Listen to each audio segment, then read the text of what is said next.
witajcie w nowym filmie na moim kanale.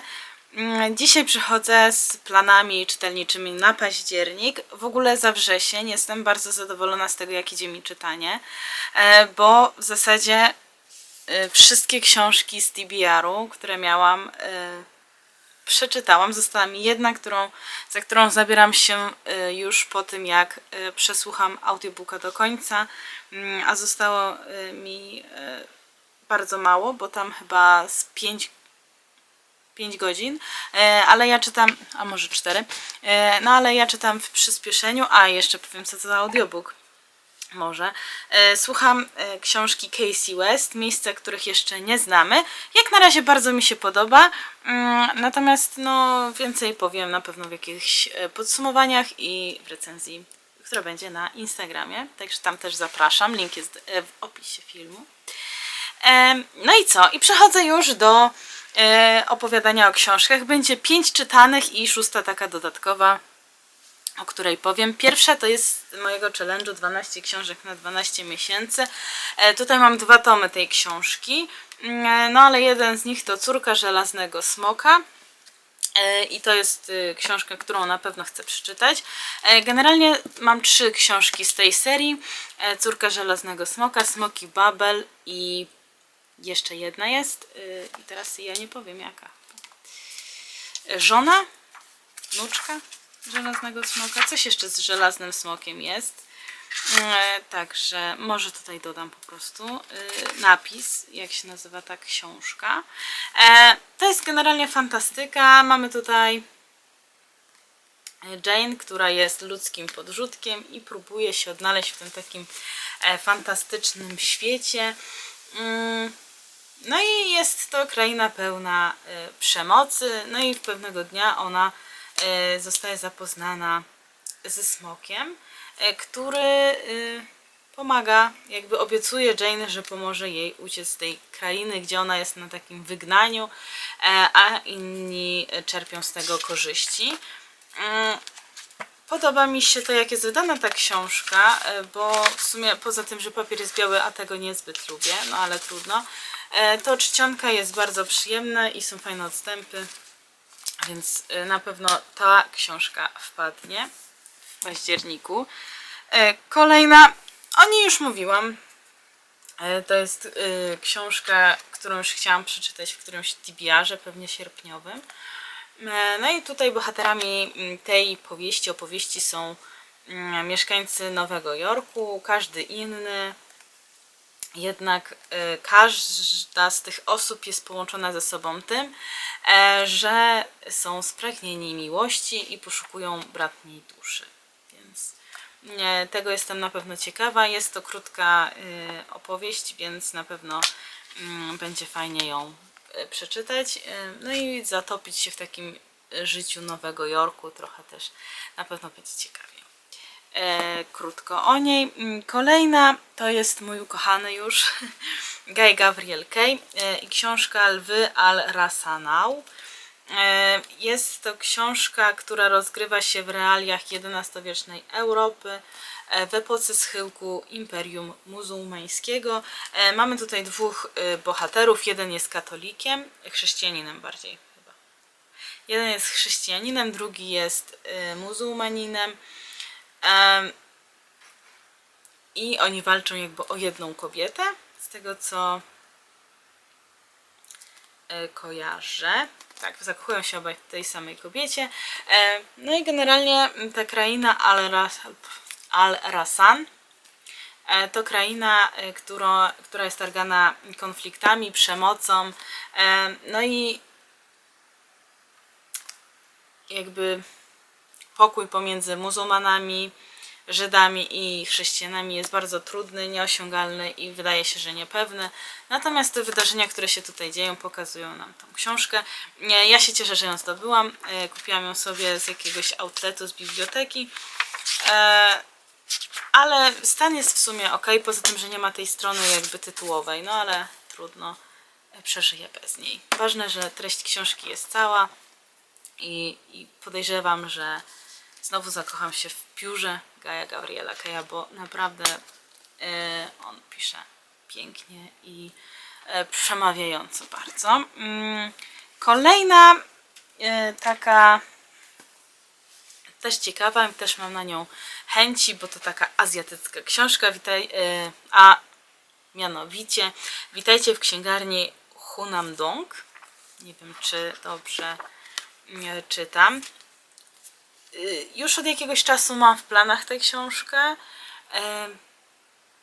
i po Almond cały czas mam chęć na taką azjatycką trochę literaturę. Mamy tutaj właścicielkę księgarni, która jest wypalona i postanawia jakby zmienić coś w swoim życiu. No i w przypływie takiej odwagi pewnego dnia postanawia, że założy tą księgarnię. No i ludzie, którzy tam chodzą do tej księgarni, pomagają jej jakby z rozwinięciem tej księgarni, gdyż na początku nasza główna bohaterka, czyli właścicielka, jest taka smutna, przybita tym wszystkim. Natomiast z czasem właśnie ci klienci, którzy przychodzą do tej księgarni, pomagają jej jakby rozwinąć ten biznes i pomagają jej w pokonaniu tego smutku w sobie. Więc na pewno jestem ciekawa. Azjatycka literatura bardzo mi się podoba, przemawia, jest taka inna i to też mi się w niej podoba. A teraz taki wielki powrót robię, bo przeczytałam 4 z 7 tomów tej serii. Na 5 przystanęłam, jakoś dalej nie czytałam, ale chcę dokończyć jakby już tą serię, czyli Opowieści z Narni. Mam tu 5 tom. Mam napisane Koń i jego chłopiec. Jest to jedna z historii, która została już jakby opowiedziana w którejś części Opowieści z Narni. Wydaje mi się, że w 4 tomie albo w 3. Generalnie już tą historię znamy, tylko z innej perspektywy, a tutaj mamy tą opowieść jakby opowiedzianą z pierwszej osoby. To jest w tym tomie śledzimy ucieczkę z Calormenu do Narni i tutaj ucieka dzielny Szasta i piękna księżniczka Aravis. Towarzyszą im mówiące konie Briego i Chwin. No i tutaj dowiemy się, kim jest ten Szasta właśnie dla naszej głównej opowieści. No i co za lew krąży wśród tych uciekinierów i tak naokoło tych uciekinierów. Więc na pewno jestem ciekawa, jak dalejsze losy Narni się potoczą. Bo ostatnio widziałam na TikToku trochę takich informacji o Narni. Nie wiedziałam, że to się wydarzyło. Więc też sobie sama nie chciałam spoilerować, natomiast no, dowiedziałam się już trochę o ostatniej bitwie. Ale ten tom na pewno chcę przeczytać. Jest krótki i myślę, że taką jesienną porą będzie dobre. A dodatkowa książka, której czytać tak niezbyt będę, jest to Patronat, który otrzymałam. I jest to książka Dziennik Kobiety. To jest nawet moje logo, jestem z tego przedumna, że zostałam wybrana do patronowania tej właśnie książce. Jest to taka przestrzeń dla każdej z nas, bo to głównie do kobiet są pytania, które są tutaj zawarte. Jest to przestrzeń dla każdej z nas, gdzie możemy jakby wszystkie swoje myśli przelać na ten papier i pytania, które są tutaj na górze strony, mogą zostać jakby pod spodem może zostać udzielona na nie odpowiedź, ale nie musi. Może to być coś związanego z tym tematem, albo coś zupełnie innego, po prostu coś opisującego na przykład to, co się tutaj dzieje, albo to, co się działo. Może ten dziennik może pomóc właśnie z naszą przeszłością, z tym, co się dzieje obecnie i może nam pomóc w dalszych planach, w przyszłości naszej. Także ja na pewno zacznę w październiku już przygodę z Dziennikiem Kobiety i możliwe, że będę pokazywać Wam tą trudną drogę, bo myślę, że będzie to trudna droga, żeby te wszystkie tematy jakby objąć swoim jakby umysłem, nie wiem jak to nazwać, ale żeby te tematy przejść i myślę, że to nie będzie taka łatwa droga. No i też widziałam, że niektóre tematy jeszcze się do mnie nie odnoszą, więc na pewno nie na wszystkie odpowiem, bo tematy związane z macierzyństwem, nie, no to jeszcze nie są moje tematy. No, ale właśnie Dziennik Kobiety, mój patronat, polecam kupić. Premiera tej książki będzie 29 września. Obecnie można kupić w przedsprzedaży, natomiast ten film wychodzi już po tym, jak zakończyła się przedsprzedaż, więc niestety ominie Was fajna promocja. Ale myślę, że ta książka jest warta swojej ceny i myślę, że fajnie się w nią zaopatrzyć.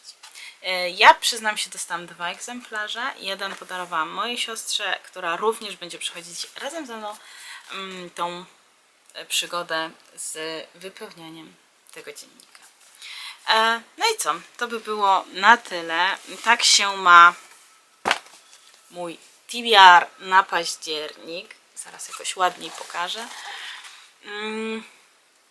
Ta ostatnia książka nie jest taką typową książką do czytania i nie myślę, że skończę pisać w niej w październiku, bo myślę, że to jest nierealne. Natomiast na pewno będzie mi towarzyszyć przez długi czas. Także mam nadzieję, że ciekawił Was mój TBR. Zostawcie w komentarzach swoje książkowe plany i co? Do zobaczenia w kolejnych filmach. Cześć!